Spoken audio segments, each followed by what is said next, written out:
सो आज हमारे पास क्वेश्चन है एरिया ऑफ बाउंडेड रीजन में से क्वेश्चन कुछ ऐसा दिया हुआ है using integration find the area of the following region. यहाँ पे क्वेश्चन जो है वो हमको किस फॉर्म में दिया हुआ है, सेट के फॉर्म में दिया हुआ है। X Y where X square by 9 plus Y square by 4 less than और इक्वल टू 1 लेस देन और equal to X by 3 plus Y by 2।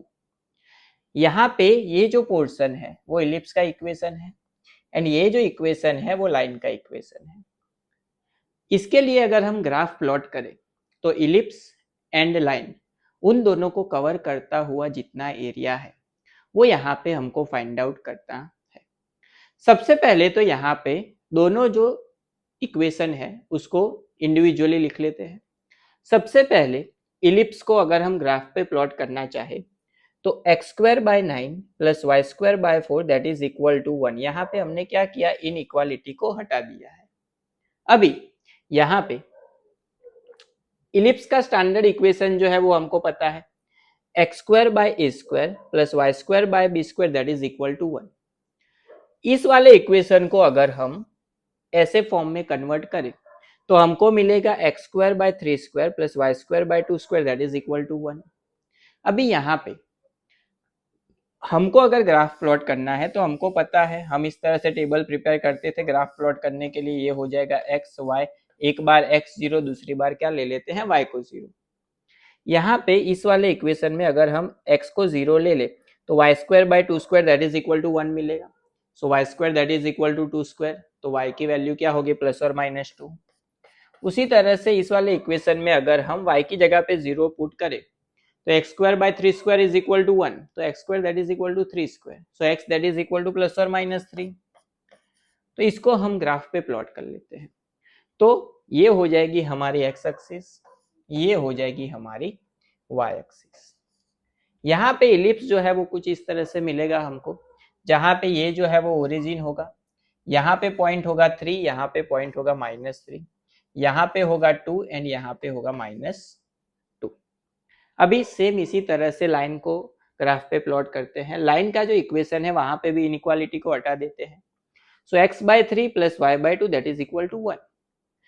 Cross multiply LCM 6, so 2x plus 3y divide by 6 that is equal to 1। 6 इस side division, सामने जाएगा तो multiple, so 2x plus 3y that is equal to 6। Same यहाँ पे इस तरह से table बना दो ग्राफ प्लॉट करने के लिए, एक्स वाई, एक बार एक्स जीरो, दूसरी बार वाई जीरो। इस वाले इक्वेशन में अगर हम एक्स की जगह पे जीरो ले तो 3y that is equal to 6, so y that is equal to 2। उसी तरह से y की जगह पे जीरो ले, so 2x that is equal to 6, so x that is equal to 3। यहाँ पे पॉइंट जो है वो लाइन का कहाँ पे मिला, x पे 0, y पे 2, तो y पे 2 यहाँ पे ऑलरेडी है हमारे पास। उसी तरह से x पे 3, y पे 0, तो x पे 3 ऑलरेडी यहाँ पे है। इन दोनों को अगर हम ज्वाइंट करें तो ये वाला पोर्शन हमको मिलेगा। अभी यहाँ पे हमको पता है कि इंटीग्रेशन में अगर हमको जो भी लाइन गिवन है उसमें एरिया जो है वो बिलो द लाइन हमको मिलेगा। लेकिन यहाँ पे ये जो इक्वेशन है वो किस फॉर्म में दिया हुआ है, इनइक्वालिटी के फॉर्म में दिया हुआ है। तो इनइक्वालिटी के फॉर्म में जब हमको क्वेश्चन दिया जाए तो हमको चेक करना पड़ेगा कि हमको ये वाला पोर्शन एरिया में फाइंड करना है या ऊपर वाला पोर्शन एरिया में फाइंड करना है। तो उसके लिए हमको चेक करना पड़ेगा फिजिबल पॉइंट वाला चैप्टर हुआ। दो पार्ट हमको मिलेगा, एक तो ये वाला नीचे वाला पोर्शन एंड एक ऊपर वाला पोर्शन। तो दोनों में से कौन सा पोर्शन हमको फाइंड आउट करना है वो आइडेंटिफाई हम कैसे करेंगे, तो उसके लिए हम जाते हैं फिजिबल पॉइंट वाले चैप्टर में। हम यहाँ पे इलिप्स जो है उसका तो इनर पोर्शन कंसीडर होगा, वो हमको पता है। लाइन में ये ऊपर वाला पोर्शन आएगा कि नीचे वाला पोर्शन आएगा, तो यहाँ पे अगर हम लाइन का नीचे वाला पोर्शन लेने का ट्राई करें तो यहाँ पे ये जो ओरिजिन है उसको यहाँ पे पुट कर लेते हैं इस वाले इक्वेशन में। तो यहाँ पे अगर हम पुट करें x एंड y की जगह पे 0 0, तो क्या होगा, 1 लेस देन और इक्वल टू, ये 0 ये भी 0, तो 0 प्लस 0 क्या होगा 0। तो ये देखिए यहाँ पे क्या मिला, 1 लेस देन और इक्वल टू क्या मिला, 0। लेकिन ये स्टेटमेंट क्या है, रॉन्ग स्टेटमेंट है। तो इसका मतलब ये हुआ कि हम ये नीचे वाला पोर्शन फाइंड आउट नहीं करेंगे। हमको जो एरिया फाइंड आउट करने के लिए बोला गया है वो कौन सा एरिया है, ये वाला एरिया हमको फाइंड आउट करने के लिए बोला गया है। अभी यहाँ पे अगर हमको ये वाला एरिया फाइंड आउट करना है तो हम क्या करेंगे, इलिप्स में ये वाला पोर्शन फाइंड करेंगे एंड उसमें से इस ट्राइंगल को क्या कर देंगे, माइनस कर देंगे, तो ऊपर वाला पोर्शन हमको मिल जाएगा। सिंपल है। उसके लिए हमारे पास फॉर्मूला है,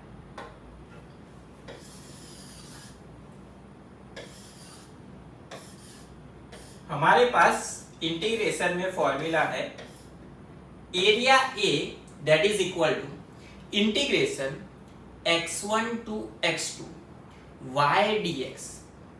यहां पे x1 टू x2 हमने लिया, इसका मतलब क्या हुआ कि हमने लिमिट कहां पे ली है, x पे, यानी कि 0 टू 3। अगर हम लिमिट x में लेते हैं तो इक्वेशन में सब्जेक्ट किसको बनाएंगे, हम सब्जेक्ट बनाएंगे y को। अगर हम लिमिट y में लेते हैं, यानी कि लिमिट अगर हम 0 टू 2 लेते हैं तो इक्वेशन में सब्जेक्ट किसको बनाएंगे, x को। ये चीज आपको याद रखनी है। यहां पे हम लिमिट लेंगे 0 टू 3 एंड इक्वेशन में सब्जेक्ट किसको बनाएंगे, x पे लिमिट ली है तो सब्जेक्ट बनाएंगे y को।